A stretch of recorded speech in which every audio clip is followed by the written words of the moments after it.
एक गांव में किशोर नाम का एक गरीब आदमी रहा करता था। किशोर सुबह सुबह अपने काम पर जाने के लिए निकल रहा था कि तभी उसकी बीवी चंपा उससे बोली, घर पर राशन पानी खत्म हो गया है। शाम को जब घर आना तो थोड़े दाल चावल और आटा ले आना। ऊपर वाले से दुआ करना चंपा कि आज मुझे कोई अच्छी सवारी मिल जाए। मैं आपसे कितनी बार कह चुकी हूँ कि आप अपने हाथी को बेचकर कोई दूसरा कारोबार शुरू कर दीजिए। नहीं चंपा, ये हाथी मेरे अब्बू की निशानी है। अरे ऐसी निशानी से क्या फायदा जिससे हम दोनों की भूखे मरने की नौबत आ जाए। अपने मन में कभी भी नाराजगी को जन्म नहीं देना चाहिए। हर रात के बाद सुबह होती है। इतना बोलकर किशोर अपने घर से निकल गया। वो अपने हाथी पर बैठकर कुछ ही दूर चला था कि तभी गांव का मुखिया किशोर से बोला, किशोर, तुम्हारा ये हाथी आखिर किस काम का है? मैं कुछ समझा नहीं मुखिया जी। किशोर, तुम जिस कस्बे में रहते हो उस कस्बे में एक टूरिस्ट नहीं आता। पूरा दिन तुम इस हाथी पर बैठकर घूमते रहते हो और एक एक रुपया लेकर बच्चों को सैर पर घुमाते हो। जितना कमाते हो उससे ज्यादा तो तुम्हारा ये हाथी खा जाता है। जो भी है मुखिया जी, लेकिन मैं बहुत खुश हूँ। आज जमींदार पूछता हुआ मेरे पास आया था। बोल कर गया कि किशोर मिले तो उससे कह देना कि मेरे हवेली आ जाए। मुखिया के कहने पर किशोर जमींदार की हवेली पर पहुंच गया। मुखिया जी बता रहे थे कि आपने मुझे याद किया है। हाँ हाँ, याद किया। दरअसल तुम्हारे अब्बू ने मुझसे कर्ज लिया है और वो कर्ज देने से पहले ही जन्नत चले गए। वो कर्ज अब तुम चुकाओगे। जमींदार साहब, मेरे अब्बू ने अपना खेत भी तो आपके पास गिरवी रखा है। तुम्हारे उस अब्बू के बंजर खेत का मैं क्या अचार डालूंगा? मुझे मेरे पैसे चाहिए। अगर 1 महीने के अंदर अगर तुमने मेरे पैसे नहीं दिए तो मैं तुम्हारा हाथी तुमसे छीन लूंगा और तुम्हारे बंजर जमीन के कागज तुम्हारे मुंह पर मार दूंगा। अब तुम जा सकते हो।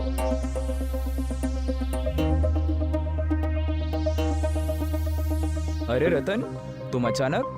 क्यों जीजा जी, मैं अपनी बहन के घर नहीं आ सकता? अरे नहीं नहीं रतन, ऐसी कोई बात नहीं है। अचानक तुम्हें देखा ना, इसीलिए ऐसा पूछा। क्या बात है जीजा जी, आपके चेहरे पर यह फिक्र कैसी? अब तो मैं क्या बताऊं।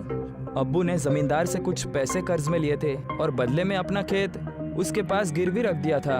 आज जमींदार ने मुझे बुलाया और कहा कि मेरे अब्बू का कर्ज मुझे चुकाना पड़ेगा। अगर मैंने 1 महीने के अंदर उसका कर्ज नहीं चुकाया तो वो मेरे हाथी को, यानी कि मेरे अब्बू के आखिरी निशानी को भी मुझसे छीन लेगा। जहाँ तक मैं जानता हूँ जीजा जी, आप कभी भी हिम्मत नहीं हारते। तो आप आराम से सो जाइए, हम सुबह इस मसले को सुलझाने की कोशिश करेंगे। रतन की बात सुनकर किशोर मुस्कुराने लगा। अगले दिन जमींदार के पास मुखिया आकर बोला, जमींदार साहब, क्या किशोर आपके पास आया था? हाँ हाँ, आया था। जैसे आपने कहा था मुखिया, मैंने वैसा ही किया। बहुत अच्छा किया जमींदार साहब। आप नहीं जानते कि उसके पास जो हाथी है उसकी कीमत बाजार में कितनी हो सकती है। देखो मुखिया, तुम्हारे कहने पर मैंने उसे 1 महीने का वक्त दे दिया है। लेकिन ऐसा न हो कि वो 1 महीने के अंदर अपने अब्बू का सारा कर्ज मेरे मुंह पर मार दे और मेरे हाथ से उसके अब्बू की गिरवी उपजाऊ जमीन भी चली जाए, जिससे हर साल मुझे लाखों का फायदा होता है। फिक्र मत कीजिए जमींदार साहब, मुझे पूरा यकीन है कि किशोर 1 महीने में वो रकम आपको नहीं दे सकता। आखिर वो कमाता ही कितना है। और मैंने तो सुना है कि कभी कभी उसके घर में चूल्हा तक नहीं जलता। मैं आपका और भी लाखों का फायदा करवा दूंगा। इतना बोलकर मुखिया वहाँ से चला गया। इधर रतन अपने जीजा किशोर से बोला, जीजा जी, मेरा जो ढाबा है आप वहाँ काम क्यों नहीं करते? नहीं रतन, मैं अपना कस्बा छोड़कर नहीं जाऊंगा। जीजा जी, आप समझते क्यों नहीं? आपका कस्बा सुंदर पहाड़ियों पर बसा हुआ है। यहाँ पे ज्यादा टूरिस्ट लोग नहीं आते। आपका हाथी इस कस्बे में किसी काम का नहीं। तुम फिक्र मत करो रतन, मैं कोई ना कोई रास्ता ढूंढ लूंगा। रतन वहाँ से चला गया और किशोर रात के वक्त गहरे ख्यालों में डूबा था। किशोर की बीवी चंपा किशोर से बोली, अब आप क्या करेंगे जी? अगर 1 महीने के अंदर आपने जमींदार को पैसे नहीं दिए तो वो आपके पापा की आखिरी निशानी भी आपसे छीन लेगा, जिससे आप सबसे ज्यादा मोहब्बत करते हैं। मैं इसी बात को लेकर परेशान हूँ चंपा।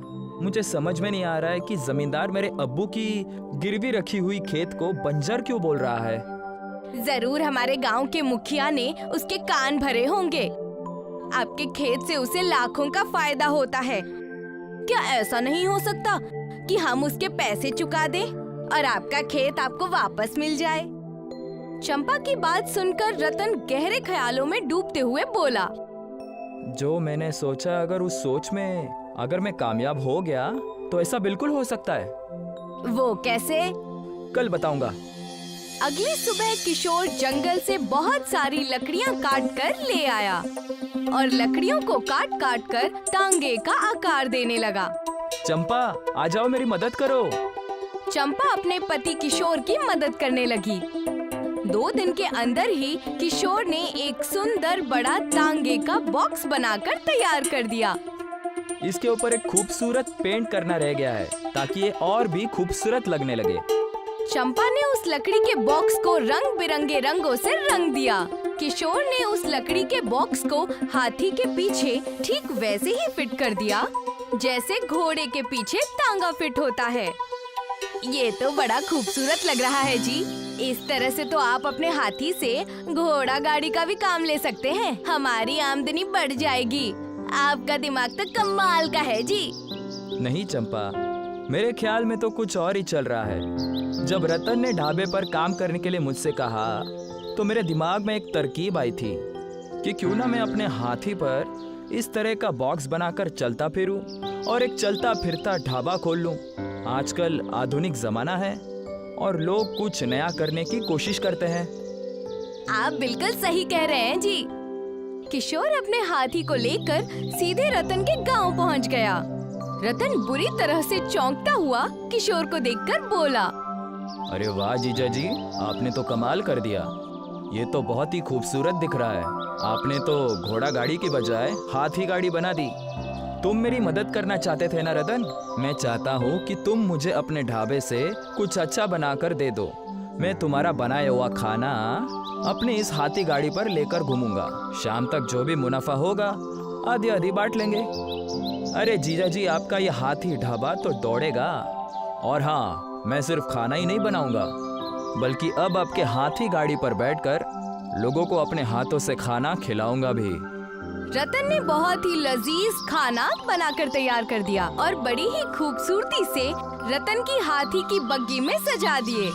किशोर रतन को बैठाकर हाथी को लेकर चल दिया। वो कुछ ही दूर पहुंचा था कि तभी उसे एक खड़ी हुई बस नजर आई। बस का कंडक्टर किशोर के पास आकर बोला। अरे भाई, तुम्हारी हाथी गाड़ी से तो बहुत ही अच्छी खुशबू आ रही है। कंडक्टर साहब, ये एक तरह का ढाबा है और अगर आप चाहे तो खाना खा सकते हैं और अपनी सवारी को भी यहाँ बुलाकर खाना खिला सकते हैं। कंडक्टर तुरंत अपने सवारियों को वहाँ पर ले आया और वो सब अंदर बैठकर खाने का लुत्फ उठाने लगे। एक आदमी खुशी से बोला। बहुत ही लजीज खाना है, मजा आ गया। मैंने इन पहाड़ों पर जब बस खराब हो जाती थी तो घंटों भर भूखा रहना पड़ता था। अब तो ये मसला भी खत्म हो गया। मैंने इसमें मेरा मोबाइल नंबर डाल दिया है साहब। आपको कभी भी बुलाना हो आप बस फोन कर दीजिएगा, मैं तुरंत पहुंच जाऊंगा।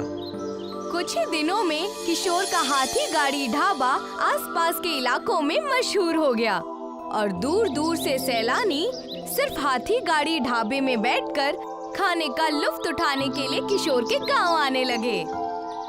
आपने तो कमाल कर दिया जी। आपने तो वो सब करके दिखा दिया जो मैं कभी ख्यालों में भी नहीं सोच सकती थी। हमारे गांव में सैलानी नहीं आते थे, लेकिन अब सिर्फ आपके हाथी गाड़ी ढाबे को देखने के लिए और खाने का लुत्फ उठाने के लिए यहाँ पर सैलानी आने लगे। ये सब ऊपर वाले का एहसान है चंपा। जीजा जी, आपकी मेहनत को भी नजरअंदाज नहीं किया जा सकता। आपके दिमाग का जवाब नहीं। आज जो भी टूरिस्ट आता है सिर्फ आपको पूछता हुआ आता है। ऐसे ही 1 महीना बीत गया। जमींदार साहब, ये आपके चेहरे पर ये गुस्सा क्यों झलक रहा है? बकवास बंद करो मुखिया। मुझे लगता है कि मुझे तुम्हारी बातों में आना ही नहीं चाहिए था। क्या मतलब?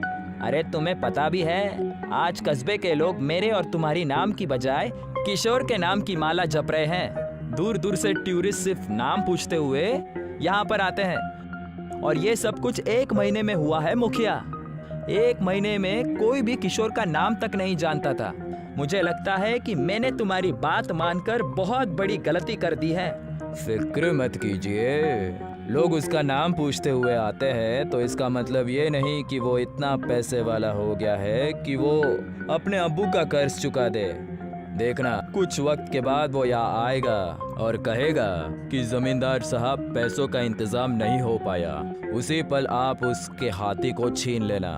और अब हाथी घाड़ी ढाबा में बदल गया है, आपको डबल मुनाफा हो जाएगा। तभी वहाँ पर किशोर गांव के कुछ लोगों के साथ आ पहुँचा। ऐसा कभी नहीं होगा मुखिया जी, आपने जो ख्वाब देखा था वो अधूरा ही रह जाएगा। तुम कहना क्या चाहते हो? किशोर ने अपनी जेब से नोटों की गड्डी निकालकर जमींदार के मुंह पर मार दी। ये क्या बदतमीजी है किशोर? ये बदतमीजी नहीं जमींदार साहब, बल्कि ये कर्ज चुकाने का मेरा स्टाइल है। अब जल्दी से मेरे अब्बू के खेत के कागज मुझे जल्दी वापस कीजिए, जो कि आपने वादा किया था। मैंने ऐसा तुमसे कोई वादा नहीं किया था। कुछ दिन पहले आप और मुखिया जी कुछ बातें कर रहे थे, वो सारी बातें इन कस्बे वालों ने सुन ली है। इससे पहले कि ये कस्बे वाले कुछ कर बैठे, आप मुझे मेरा खेत वापस दे दीजिए। जमींदार उन सभी लोगों के चेहरे देखकर डर गया और उसने तुरंत किशोर का खेत उसे वापस कर दिया और जमींदार और मुखिया मुंह लटकाकर देखते रह गए। ये कहानी है प्रेमनगर गांव की। वैसे तो प्रेमनगर गांव खुशनुमा और बहुत ही प्यारा था। गांव में हमेशा अमन बनी रहती। उसी गांव में मंगलू नाम का भिखारी रहा करता था, जो आसमान को चादर समझकर और धरती को बिस्तर समझकर कहीं भी भूखे पेट सो जाया करता था। ऐसे ही हर सुबह मंगलू मंदिर का प्रसाद खाकर रास्ते और चौराहे पर भीख मांगने निकल जाया करता था। मंगलू का बर्ताव बहुत ही अलग था। दूसरे से भीख लेकर वो अपना पेट न भरता, बल्कि उन पैसों को अपने साथी भिखारियों को बांट देता। हे राम, आज तो एक फूटी कौड़ी हाथ नहीं लगी, क्या खाएंगे हम? अब क्या बताऊं काका, मैंने तो आखिरी बार भर पेट खाना कब खाया था मुझे याद ही नहीं। गोपाल और बाकी भिखारी बात कर ही रहे थे कि वहाँ पर मंगलू आ गया और उनसे कहने लगा, आज तक मैंने तुम सभी भिखारियों को भूखे पेट सोने दिया है क्या, जो आज सोने दूंगा? जरा ये देखो मेरे पास क्या है, दही, जलेबी और खूब सारी खिचड़ी। मेरी आंखों से तो खुशी के आंसू झलक आए। अगर तुम ना होते तो न जाने क्या होता आज, न जाने मैं क्या खाता और कहाँ जाता। मैं तो भूखा ही मर जाता। अरे ऐसे कैसे मर जाओगे? पहले इसी धरती पर जीने का मजा ले लो, ये खिचड़ी और दही जलेबी खाकर। सारे भिखारियों ने मिलकर जमकर और बड़े ही चाव से खिचड़ी, दही और जलेबी खाई और सब आराम से सो गए। जैसे ही सुबह हुई, गोपाल काका, रमेश, कहाँ हो तुम सब? काका, काका, रमेश, कहाँ गए तुम दोनों? अब मैं किसके साथ भीख मांगूंगा? वो दोनों चोर थे, उन्हें जेल में डाल दिया गया। सुबह सुबह ही पुलिस आई और उन्हें उठाकर ले गई। उस समय तुम गहरी नींद में थे। ये कैसा भद्दा मजाक है? ये आप क्या कह रहे हैं? वो दोनों तो अच्छे इंसान थे, वो दोनों ऐसा नहीं कर सकते। मंगलू उन्हें ढूंढते हुए पुलिस स्टेशन जा पहुंचा और देखा कि दोनों पुलिस की गिरफ्त में हैं। ये देखकर मंगलू ने कहा, साहब, क्या मैं जान सकता हूँ कि आपने इन्हें क्यों कैद करके रखा है? मुझसे तुम ऊंची आवाज में क्यों बात कर रहे हो? हम भिखारी है साहब, दुनिया से भले ही भीख मांगे, पर हमारा गिरबान इतना कमजोर नहीं है कि हम चोरी कर ले। बड़ी बोलती निकल रही है तुम्हारी। इंस्पेक्टर साहब, आप कहे तो इसे भी अंदर कर लूं? हाँ हाँ, कर दो, लेकिन मेरी गलती क्या है? मुझे छोड़ दीजिए, मुझे छोड़ दीजिए। उन हवलदारों ने मंगलू की एक नहीं सुनी और उसे काल कोठरी में डाल दिया। उसी काल कोठरी में जहाँ गोपाल और रमेश पहले से ही कैद थे। हे मालिक, ये सब क्या हो रहा है? मैं कुछ समझ ही नहीं पा रहा। उन लोगों ने मुझे और रमेश को इस जेल में बंद कर दिया। जिस जगह पर हम रात को सोया करते थे, उस जगह को एक व्यापार ने खरीद लिया है, सेठ बिजोरी मल ने। लेकिन इसमें तुम्हें गिरफ्तार करने की क्या जरूरत थी? उस रात जब तुमने हमें जलेबियां खिलाई थी ना, तब जाकर रमेश ने मंगलू को सारी बात बताई। कुछ भी कहो, मंगलू है तो बहुत बड़ा दानी। हाँ, अब सुबह होते ही उनकी आँख खुलेगी, तब तक उन्हें होश नहीं आएगा। घोड़े बेचकर सोते हैं मंगलू भाई। उतने में वहाँ कुछ गुंडे आ गए और कहने लगे, इन भिखारियों को यहाँ से उठवाकर किसी जंगल या रेगिस्तान में छोड़ दो। ये जमीन हमारे गांव के नेता की है और एक शहरी व्यापारी आकर यहाँ पर बड़ा सा मॉल बनाने वाला है। इन भिखारियों की औकात ही क्या है, इन्हें जल्दी भगाना ही पड़ेगा। जब मॉल बनेगा तो मैं भी उस मॉल में अपनी एक दुकान खोलूंगा और ये बुरे काम बंद कर दूंगा। हाँ, पहले चलो इन्हें भगाओ। इन पर चोरी का इल्जाम लगाकर इन्हें हवालात में बंद करा दो। सरदार, यहाँ पर जितने भी भिखारी हैं ना, उनमें से एक मंगलू है, उसे हमें छोड़ देना चाहिए। अच्छा आदमी है, बाकी भिखारियों को हम जेल में डलवा देंगे। हाँ, ठीक है, जल्दी जल्दी करो। उन गुंडों ने मंदिर से कुछ सामान चोरी कर उन भिखारियों के पास रखवा दिया और पुलिस को थोड़ी सी रिश्वत खिलाकर उन्हें कैद में डलवा दिया। अच्छा, तो ये बात है। उस रात अगर मैं सोया ना होता तो आज ये नौबत ही नहीं आती। सब मेरी ही गलती है। मंगलू उन भिखारियों के सामने फूट फूट कर रोने लगा। मत रो मंगलू भाई, हो ना हो, ये सब हमारे किसी पाप का नतीजा है। जो भी हो, अब हम बाहर कैसे जाएंगे ये सोचिए। इस जेल में सिर्फ एक बल्ब है जो दिन में भी जलता है और मैं इस बल्ब से परेशान हूँ।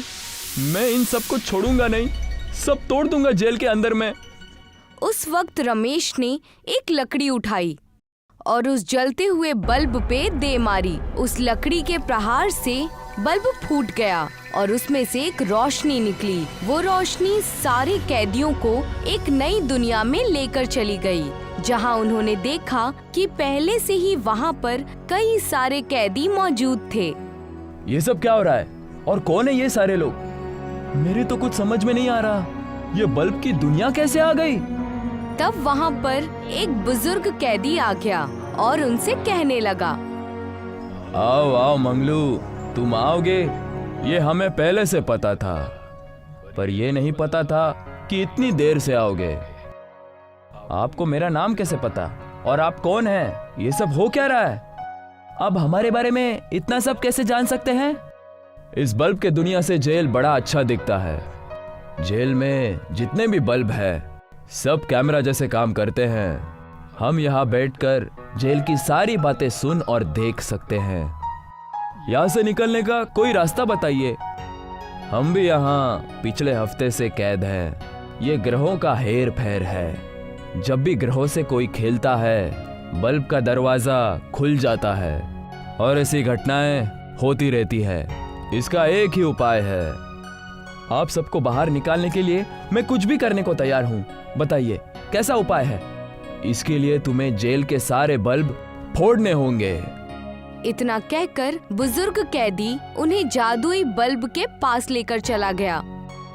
ये इतना बड़ा बल्ब, इससे हम कैसे आजाद होंगे? इस बल्ब को वही तोड़ सकता है जिसने कभी कोई पाप न किया हो और दिल का बड़ा सच्चा हो और ईमानदार भी हो। ये काम तो मुझसे अच्छा कोई नहीं कर सकता। मैं इस बात की गारंटी देता हूँ। चलो हटो। किसी की न सुनकर रमेश ने एक लकड़ी उठा ली और ना आओ देखा न ताओ, वो उस बल्ब को फोड़ने के लिए आगे बढ़ गया। लेकिन उस जादुई बल्ब का करंट इतनी तेज था कि रमेश की हालत खराब हो गई और उसे जोर का करंट लगा।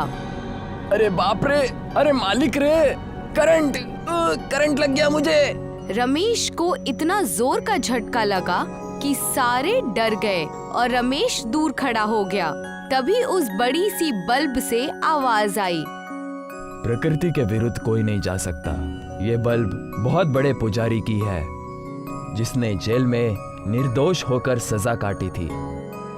इस बल्ब को मैं फोड़ूंगा और सबको यहाँ से आजाद करूंगा।